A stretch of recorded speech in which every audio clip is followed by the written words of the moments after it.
اللہ کی قسم، جھک جانے میں جو عزت ہے وہ سر اٹھانے میں نہیں ہے، چپ رہنے میں جو سکون ہے وہ جواب دینے میں نہیں ہے۔ ایک عورت نے پوچھا، یا رسول اللہ میرے خامند کا میرے اوپر کیا حق ہے؟ آپ نے فرمایا تیرے خامند کے جسم پہ پھوڑے نکل آئیں اور ان میں گندا پانی جمع ہو جائے اور تو زبان سے چاٹ چاٹ کے اس کے زخم صاف کرے تو بھی تو نے خامند کا حق ادا نہیں کیا۔ دونوں کو بیلنس کیا ہے۔ بہترین مسلمان وہ ہے جس کا بیوی کے ساتھ اچھا سلوک ہو۔ جب تک آپ کو صبر اور برداشت کرنا نہیں آئے گا آپ کی زندگی خوبصورت نہیں ہو سکتی۔ غصے کو پینا سیکھو، غصے کو دبانا سیکھو، غصے کے وقت چپ رہنا سیکھو تو آپ کی زندگی بڑی خوبصورت ہو جائے گی۔ دل دریا سمندروں ڈوبے کون دلانیاں جانے ہو، وچے بیڑے وچے جھیڑے وچے ونج مہانے ہو۔ میرے نبی نے گھروں کو آباد کرنے کا ایک خوبصورت طریقہ بتایا کہ اس زبان پہ قابو کر لو، اس زبان پہ قابو کر لو، خاموش رہنا سیکھ لو۔ غصے کے بیوی کو غصہ چڑھ جائے تو خامند چپ کر جائے، خامند کو غصہ چڑھے تو بیوی چپ کر جائے تو آپ کا گھر خوبصورت رہے گا۔ اگر دونوں ہی آگ لگ گئی اور دونوں ہی بولنا شروع ہو گئے تو آپ بھی گئے، آپ کے بچے بھی گئے۔ اپنی زبان پہ قابو پانا سیکھو۔ ہماری ایک دھوبن تھی ماسی شریفہ، فوت ہوگی بیچاری، وہ تھی بڑی لڑاکی، چھوٹے قادی آئے تھے، چنگا شرلی پٹاخہ ہے، تو وہ آئی میری بہن کے پاس، کہتی بی بی میریاں نوواں میرے نال بڑا لڑدیاں، لڑتی آپ تھی، میریاں نوواں میرے نال بڑا لڑدیاں، میں نے کوئی تویز دے کہ ساریاں میریاں نوکر بن جانا۔ اب میری بہن کو تو پتہ تھا کہ ماشاءاللہ آپ سوا سیر ہے، تو میری بہن تویز گنڈے کا ہمارے ملک میں بڑا رواج ہے، تو ایسے الٹی سیدھے لکیریں لگا کے نا تو رول کر کے چھوٹا سا بنا کے نا کہا کہ ماسی جب تیری لڑائی ہونے لگے تو یہ تعویذ تم نے یہاں رکھ لینا اور چک مار لینا ایسے، اور اس کو گرنے نہیں دینا، گر گیا تو وہ تیری خیر کوئی نہیں۔ اور اس نے کیا کیا، اس کو چپ کروانے کا طریقہ، تو تعویذ کی تو بڑی اہمیت ہوتی ہے۔ تو ایک ہفتے کے بعد آ گئی، بی بی تو بڑا چنگا تعویذ دیتا، ساری لڑائی ختم ہو گئی کیونکہ ماسی شریفہ چپ ہو گئی۔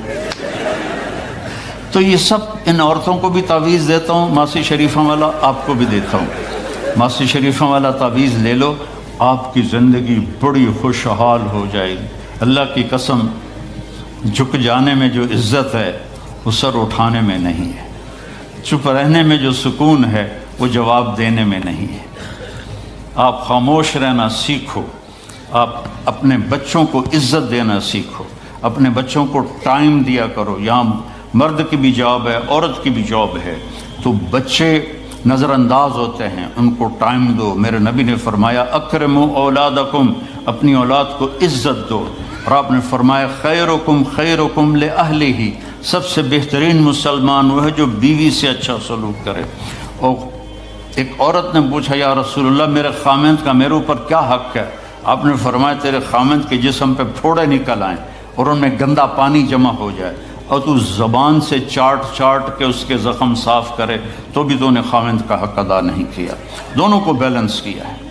بہترین مسلمان وہ ہے جس کا بیوی کے ساتھ اچھا سلوک ہو۔ آپ نے 11 شادیاں کی، یہ شوق کی نہیں تھیں، یہ اللہ کے حکم کی تھیں اور ہمیں زندگی سمجھانے کے لیے تھیں کہ آپ یہاں رہو یا کہیں اور جگہ رہو، جب تک آپ کو صبر اور برداشت کرنا نہیں آئے گا آپ کی زندگی خوبصورت نہیں ہو سکتی۔ غصے کو پینا سیکھو، غصے کو دبانا سیکھو، غصے کے وقت چپ رہنا سیکھو تو آپ کی زندگی بڑی خوبصورت ہو جائے گی، بہت حسین ہو جائے گی۔ زندگی اندر ہے، باہر نہیں۔ اب رولز رائس میں چڑھ کے کوئی اچھی زندگی نہیں گزار رہا ہے، لائف تو اندر ہے۔ دل دریا سمندروں ڈوبے کون دلانیاں جانے ہو، وچے بیڑے وچے جھیڑے وچے ونج مہانے ہو۔ یہ اندر ہے، لائف اندر ہے۔ اور کیا لطف انجمن کا جب دل ہی بجھ گیا ہو، جب اندر بجھا ہوا ہو تو پھر باہر کی چیزیں کوئی مزہ نہیں دیتی۔ عاصم کے مرنے کے بعد ہمیں کوئی شے اچھی نہیں لگتی، حالانکہ لائف ہر نعمت موجود ہے، سب کچھ موجود ہے۔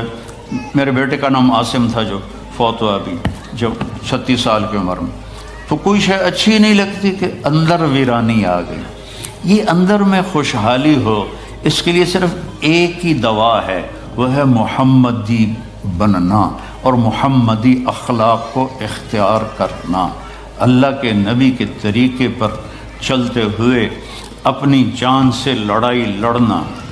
ایک ہمارا دوست تھے، وہ تبلیغ میں گئے تو ان کو داڑھی رکھنے کا شوق ہو گیا، اب بیوی ان کی رکاوٹ بنے، کیا داڑھی رکھو گے تو مجھے طلاق دینی ہوگی۔ اب وہ کافی دیر بیچارے سوچتے رہے، ایک دن ان کو ترکیب سوچی، آ کے بیگم سے کہنے لگے میرا جی چاہ رہا ہے کہ میں دوسری شادی کروں، لیکن میں سوچتا ہوں پہلے داڑھی رکھوں یا پہلے شادی کروں۔